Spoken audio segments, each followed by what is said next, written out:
Il y a des gens, pour des raisons politiciennes, qui essaient toujours de polluer le débat. J'ai entendu des gens dire qu'un pays ne vit pas de fiscalité. Et un pays vit de quoi? Vous avez la fiscalité, vous avez la dette, vous avez l'aide au développement, vous avez la monnaie dont nous ne disposons pas, non pas de politique monétaire. Si vous ne vivez pas de fiscalité, vous vivez de quoi? De dette. Un pays vit de fiscalité, la dette même est de la fiscalité différée du moins. Vous empruntez, mais vous payez avec la fiscalité. C'est de la fiscalité différée. Un pays vit de fiscalité. Ça ne veut pas dire que la fiscalité doit étouffer le pays.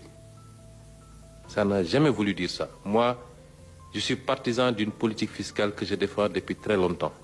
Des taux les plus modérés possibles, une assiette la plus large possible. Et c'est ça qu'on va mettre dans la réforme fiscale.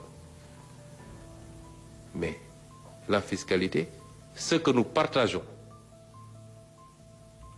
notre souhait d'avoir une bonne qualité d'offre en biens et services publics. Moi, je parle de vision sur le moyen terme.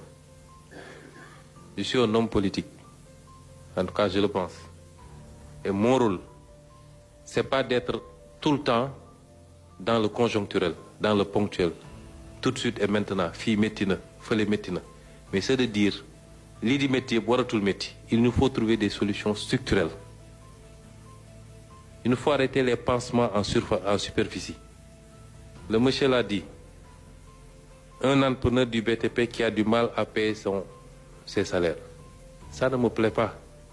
J'en souffre.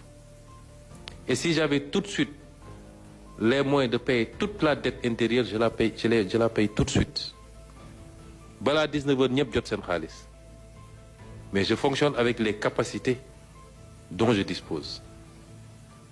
Mais je ne veux pas d'ici 2 ans problème bu mel ni amati ba ñu naan nit liggéey na ñàkkam fendina te jotul xaalisam. C'est pourquoi il faut qu'on touche les choses dans le fond.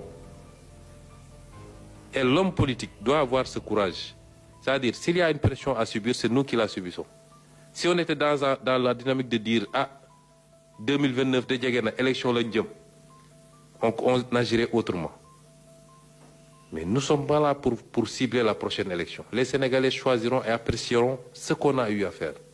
Mais il nous faut des solutions structurelles et définitives.